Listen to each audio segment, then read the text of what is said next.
November 15, 1942, at 1:00 a.m., Iron Bottom Sound, USS Washington's radar operators watched a large contact appear on their SG surface search radar scope. Range 8,400 yards, bearing 330 degrees. The target was a battleship. Everyone said night naval combat belonged to Japan. For 2 decades, the Imperial Japanese Navy had perfected tactics that made darkness their ally. They'd won every major night engagement since Pearl Harbor. They were wrong. USS Washington had SG surface search radar, Fire Co. Radar, operators who could see 8 miles through pitch darkness.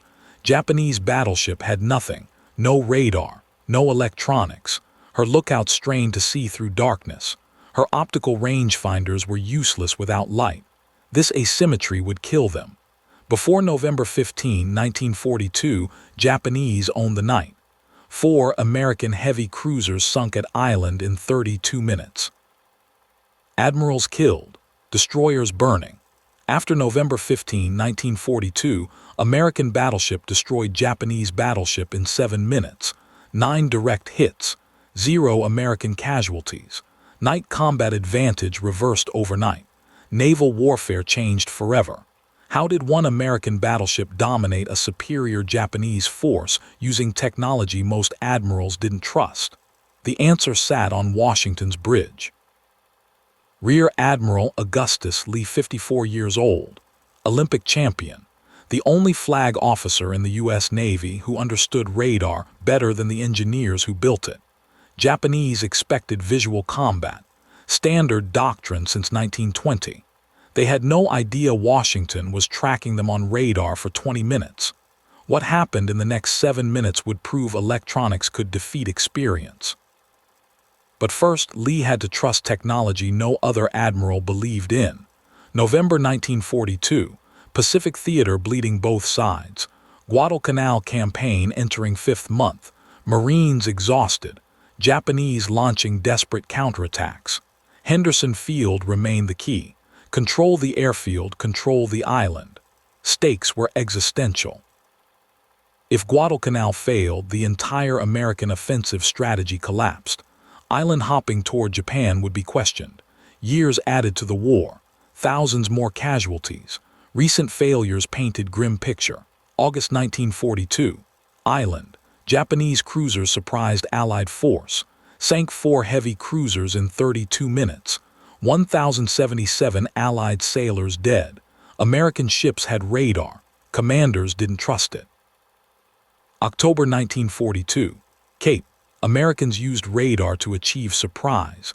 Then formation fell apart in darkness. Ships fired at friendly contacts. USS hit by American shells, then Japanese shells. Sunk. November 13, 1942. First naval battle of Guadalcanal. Point-blank brawl under 3,000 yards. Ships fired at muzzle flashes. USS Atlanta took 19 shell hits. Rear Admiral Daniel killed. Rear Admiral Norman Scott killed. Only 2 American admirals killed in surface combat during entire Pacific War. Both died same night. Pattern was clear. Japanese owned darkness. Night naval combat in 1942 favored Imperial Japanese Navy for specific reasons. Japanese practiced night maneuvers until they could fight blind. Thousands of hours in low light conditions. Crews drilled on visual recognition at extreme range. Officers understood fundamental truth. Darkness neutralized American advantages in firepower and industrial strength. Japanese rangefinders were world's best. Optics, precision manufacturing, but they required light.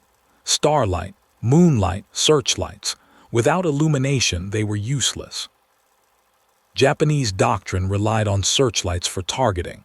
Illuminate enemy, track, fire. This worked against opponents without radar.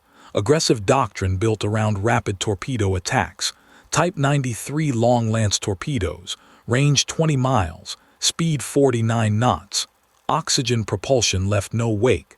Japanese cruisers could launch torpedoes from beyond visual range. American ships wouldn't see them coming. American radar problem was different. Early 1942 radar was experimental. SC air search radar detected contacts at 40,000 yards, but information took too long to reach bridge. By the time Captain was informed, Japanese ships were already at visual range. Radar warning provided no advantage. More critical, commanders didn't trust radar data. At Island, USS Ralph Talbot detected Japanese ships. Reported them as friendly. Formation commander ignored the warning. Japanese achieved complete surprise despite radar detecting them miles away. Technology existed. Doctrine didn't. Most American flag officers in November 1942 thought of radar as interesting experimental tool, not a weapon that could dominate combat. Admiral William had almost nothing left to stop Japanese bombardment force. Cruiser force shattered. He had one operational aircraft carrier, USS Enterprise. Carrier aircraft couldn't fight at night. His only option was strip Enterprise of battleship escorts, send them into Bottom Sound for another night engagement. It was calculated risk. If battleship sunk, Enterprise vulnerable. But if Henderson Field destroyed, Guadalcanal lost anyway. Problem was night engagements favored Japanese.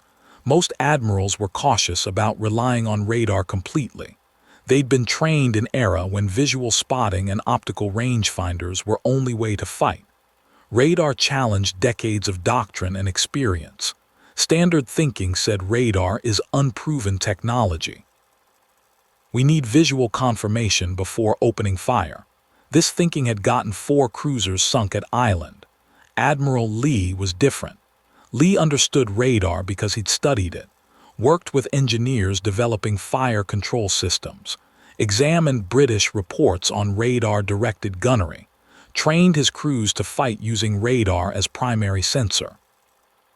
When other admirals said radar was unproven, Lee said radar would decide who controlled Pacific. Augustus Lee was 54 years old in November 1942, born in Kentucky in 1888, graduated Naval Academy in 1908.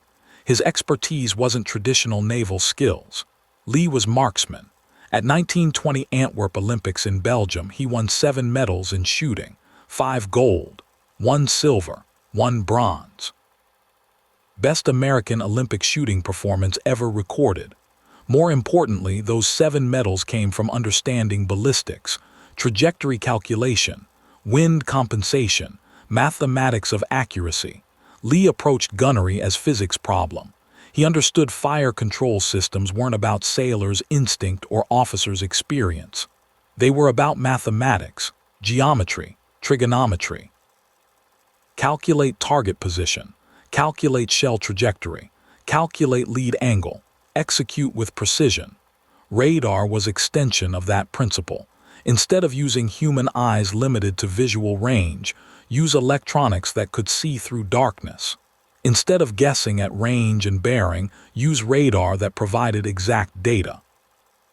Instead of hoping for lucky hit, use fire control computers that calculated precise firing solutions. Lee had spent years preparing for this moment. He trained Washington's crew specifically for radar-directed night combat. Operators drilled until they could read radar scopes instantly. Gun crews practiced firing at targets they couldn't see.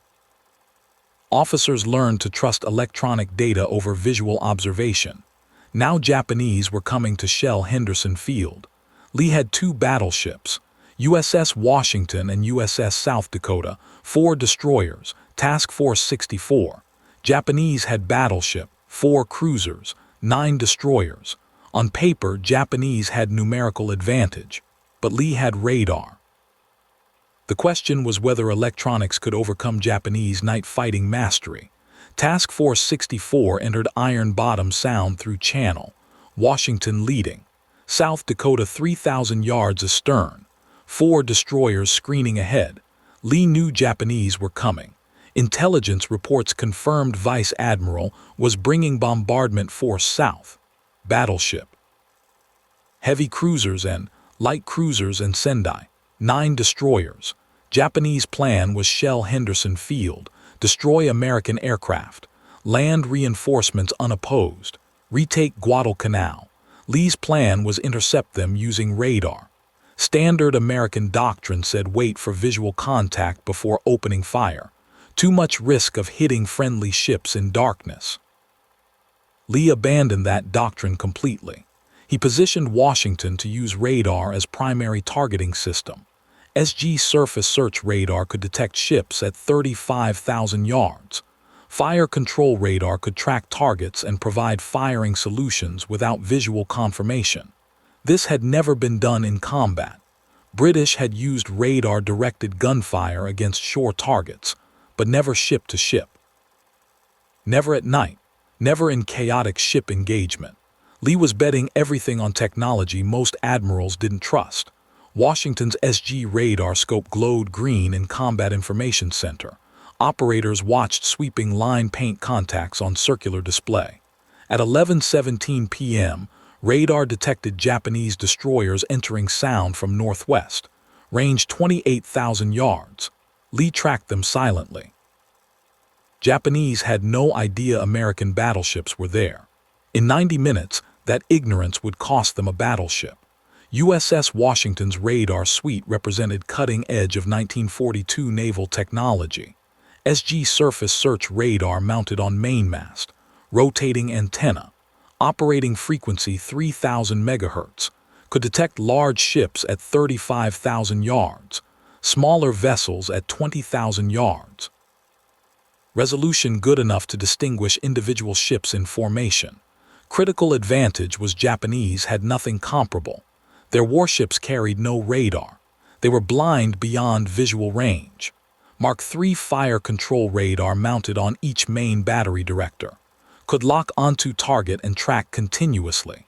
Provided range, bearing, and target motion data to Mark VIII fire control computer. This was revolutionary. Fire control computer could calculate firing solution using radar data alone. No visual observation needed. No optical rangefinders required. Mark VIII was analog mechanical computer. Weight 3,100 pounds. Contained gears, cams, and differential mechanisms that solved ballistic equations in real time. Input was target range, bearing, course, speed from radar. Output was gun elevation and train angles for main battery. System could predict target's future position, calculate shell flight time, adjust for wind, air density, barrel wear, provide continuous firing solution as target maneuvered.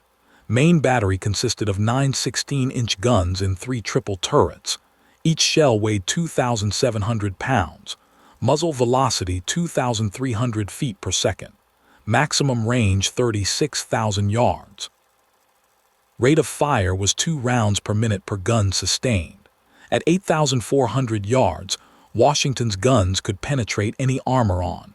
Washington's crew had drilled extensively on radar-directed firing. Gun crews practiced firing at targets they couldn't see. Radar operators learned to distinguish target types from scope signatures. Fire control teams coordinated radar tracking with computer input. Lee insisted on one critical procedure: trust the radar. If radar showed target at specific bearing and range, guns fired at that bearing and range. No waiting for visual confirmation. No second guessing the electronics.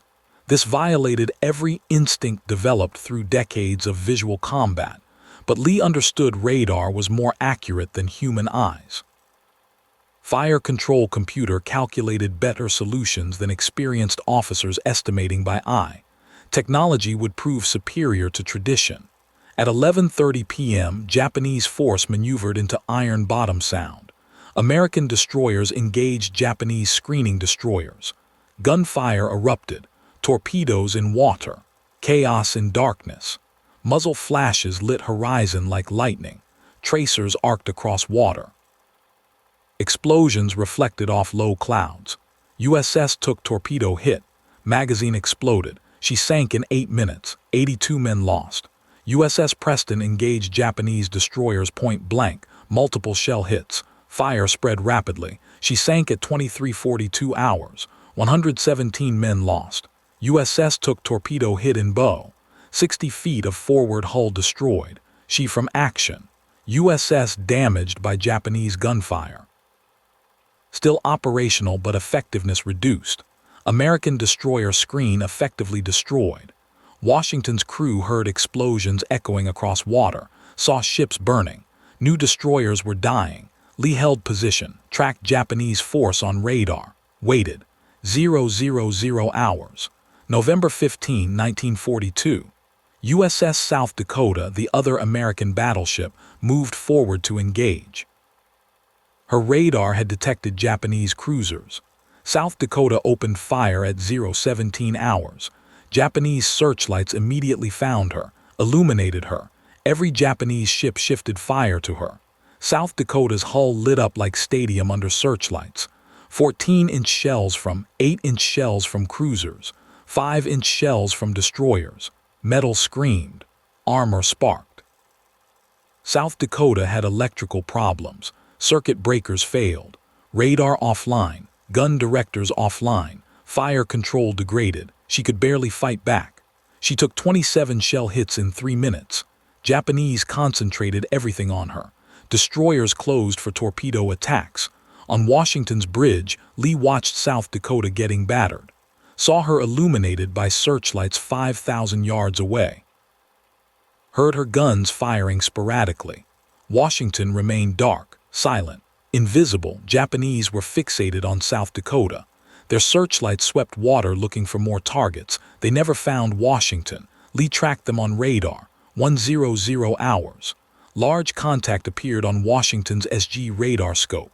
Range 8,400 yards, bearing 330 degrees. Radar operator recognized signature. Battleship. She was moving slowly through sound, heading to shell Henderson Field. Her crew thought they'd won engagement. American battleship was crippled, destroyers sunk or burning.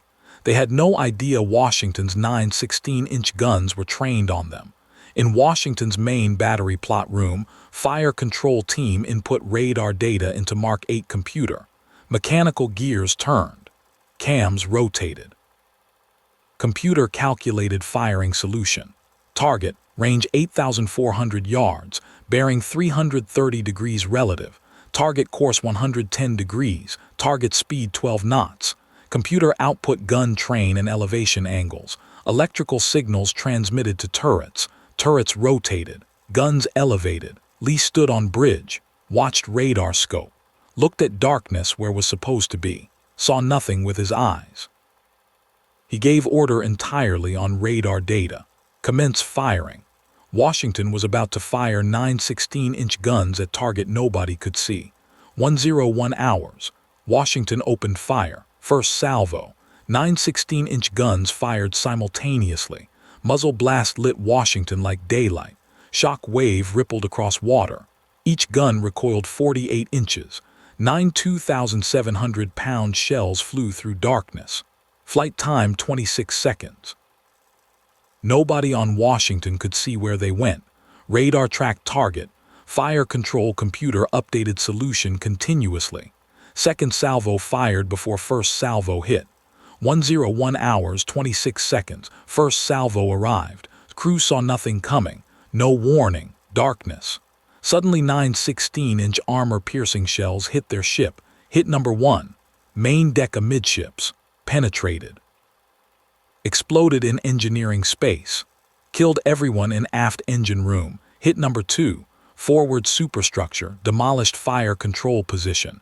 Killed range finding team. Hit number 3. Waterline forward. Punch through hull plating. Seawater flooded compartments.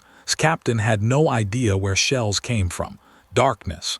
No muzzle flashes visible. No warning. Second salvo arrived 30 seconds later. Hit number 4. Main turret number 3. Penetrated turret roof. Detonated ammunition inside. Turret destroyed. Entire gun crew killed instantly. Hit number 5. Bridge level. Destroyed navigation bridge. Killed several officers. Admiral was on nearby cruiser not. Captain survived but wounded. Hit number 6. Engineering space.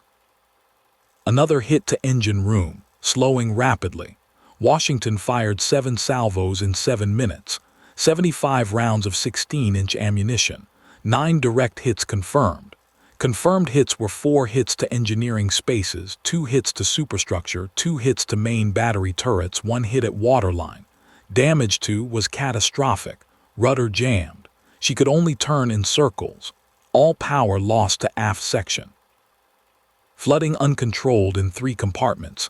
Fire spreading through superstructure. Main battery disabled. Only 1 turret still operational. Speed reduced from 25 knots to 4 knots. Japanese sailors saw their own ship disintegrating around them. Explosions, fire, steel ripping. No idea where shells came from. Fired 4 salvos during engagement. All missed. Her fire control relied on visual spotting. She couldn't see Washington in darkness. Her shells landed 1,000 yards wide. 107 hours. Washington ceased fire, was done, dead in water, burning, sinking. Lee shifted target to Japanese cruiser, fired 5 salvos, turned away behind smoke screen. Japanese force at high speed. Admiral realized American battleship was in sound. Battleship with radar. Battleship that could see in darkness. Battleship that had just destroyed without being seen. Japanese northwest. Canceled bombardment mission. Henderson Field was saved. Washington's crew watched Japanese searchlights disappear, heard gunfire fade. Radar showed contacts retreating at 25+ knots. They'd won 7 minutes of firing, 9 direct hits on enemy battleship, 0 damage to Washington, 0 casualties on Washington, struggled for 2 more hours. Flooding couldn't be controlled. Fire spread to ammunition magazines.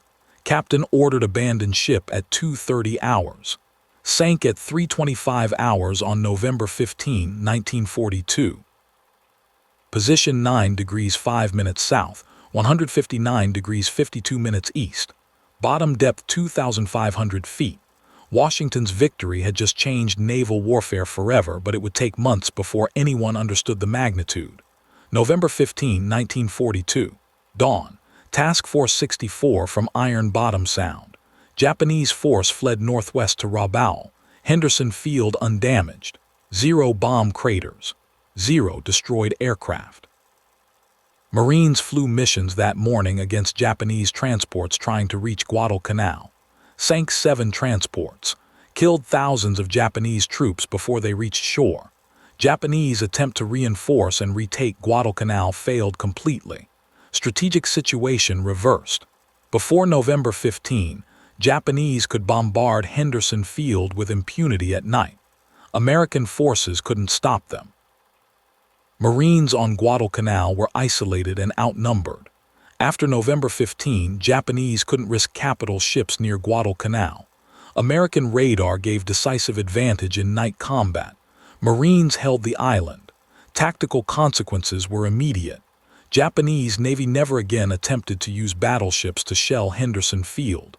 They tried submarines. They tried destroyers. They tried air attacks. But they never sent battleships into Bottom Sound again. Why? Because 1 American battleship had destroyed 1 Japanese battleship in 7 minutes using radar, without being seen, without taking damage. That demonstration changed Imperial Japanese Navy's entire operational calculus, but the long-term impact went far beyond 1 battle in the Solomon Islands. Washington's victory proved radar could dominate surface naval combat. Every navy in the world immediately accelerated radar development programs. United States Navy response was dramatic. January 1942, fewer than 100 American warships had any radar.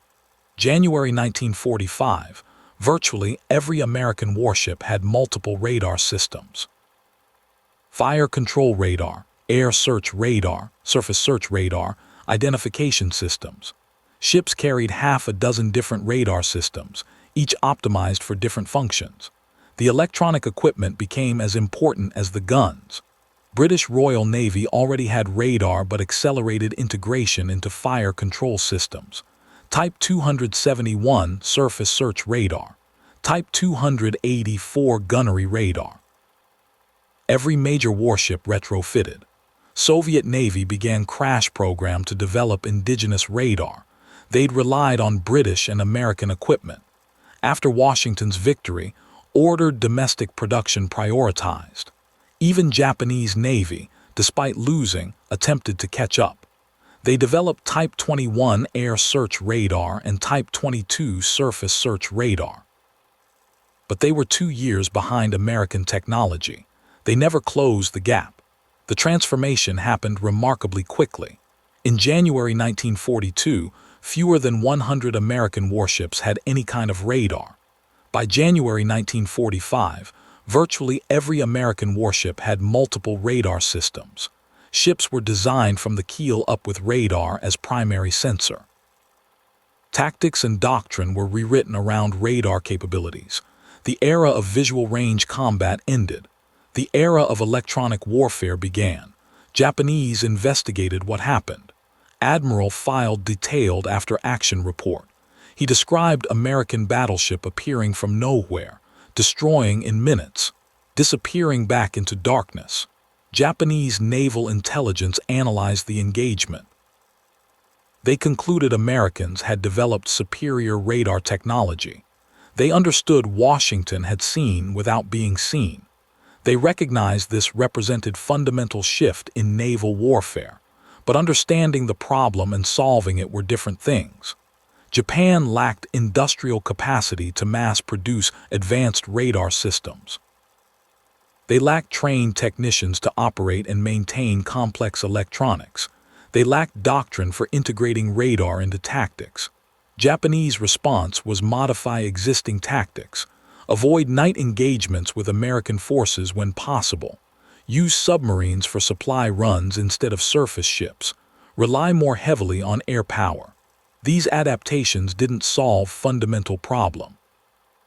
American radar advantage only grew larger as war progressed. Some historians argue that radar was the single most important technology of World War II naval warfare, more important than aircraft carriers or submarines or any weapon system. The lesson from USS Washington's victory isn't ultimately about technology. It's about leadership willing to trust new technology when conventional wisdom says otherwise. Admiral Lee had decades of experience in era when battleships fought with visual spotting and optical rangefinders. Every instinct developed through 34 years of naval service should have told him to be cautious with experimental electronics. His career had been built on mastering traditional gunnery. He was probably the best gun expert in the Navy. He could have relied on traditional methods because that's what he knew best. Instead, Lee abandoned those methods completely. He committed entirely to radar because he'd done the intellectual work to understand it. He'd studied the engineering principles. He'd examined combat reports. He'd trained his crews extensively. He tested the systems in exercises.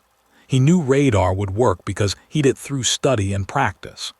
When the moment came in pitch darkness with destroyers sinking and another battleship crippled and superior Japanese force approaching, Lee trusted his radar operators and fire control teams to do something unprecedented. He ordered Washington to fire at target nobody could see using data from electronics that most officers didn't fully trust. The crews didn't let him down. The radar tracked perfectly. The fire control computer calculated accurately. The guns fired precisely. 9 salvos in 7 minutes destroyed Japanese battleship. 0 American casualties. The victory validated everything Lee had believed about radar. It proved that electronics could be more reliable than human senses. It demonstrated that properly integrated technology could overcome numerical inferiority and tactical disadvantage. Most importantly, it showed that innovation succeeds when leaders understand new capabilities deeply enough to trust them completely. That kind of leadership remains rare. Most commanders follow established procedures. They trust proven methods. They avoid risk by doing what has always been done. Innovation requires doing something that hasn't been proven in combat. It requires accepting risk that others won't accept. It requires trusting technology or tactics that haven't been validated by experience. Admiral Lee did all of these things. He organized his ship around unproven technology. He trained his crew to fight in ways no navy had fought before. He committed his entire force to battle plan that depended on radar working perfectly, and he succeeded. The result changed naval warfare forever. Night combat, which had been Japanese advantage for 2 years, became American advantage almost overnight. The technology that Admiral Lee trusted in November 1942 became the foundation for every navy in the world. The radar displays and fire control computers that seemed revolutionary in 1942 evolved into the modern combat systems that control warships today. The lessons Lee demonstrated, that electronics can provide better information than human senses, and that technology properly used can overcome superior numbers, remain relevant 80 years later. USS Washington's victory deserves to be remembered not just for what was accomplished that night, but for what it represented. A leader willing to trust new technology. A crew trained to use that technology effectively. A tactical victory that changed strategic reality. And a demonstration that innovation succeeds when knowledge replaces assumption, when study replaces tradition, and when courage to act differently produces results impossible under old methods. Admiral Augustus Lee never saw the end of the war. On August 25, 1945, 10 days after Japan surrendered, Lee suffered massive heart attack aboard motor launch in Bay, Maine. He was 57 years old. 3 years of constant stress commanding battleship forces in combat had taken their toll. Captain Davis, Washington's commanding officer during the engagement, survived the war. He retired as Rear Admiral in 1952.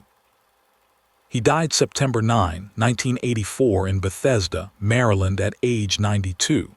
Lee was buried with full military honors at Arlington National Cemetery.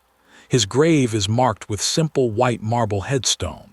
The inscription lists his name, rank of Vice Admiral, and dates of birth and death. It mentions his 7 Olympic medals. It doesn't mention Guadalcanal. It doesn't mention that he proved radar could revolutionize warfare. Lee would probably have preferred it that way. He was never interested in glory or recognition. He was interested in solving problems and winning battles. 7 minutes. 9 hits, 1 battleship sunk, 0 American casualties. The night radar won the war.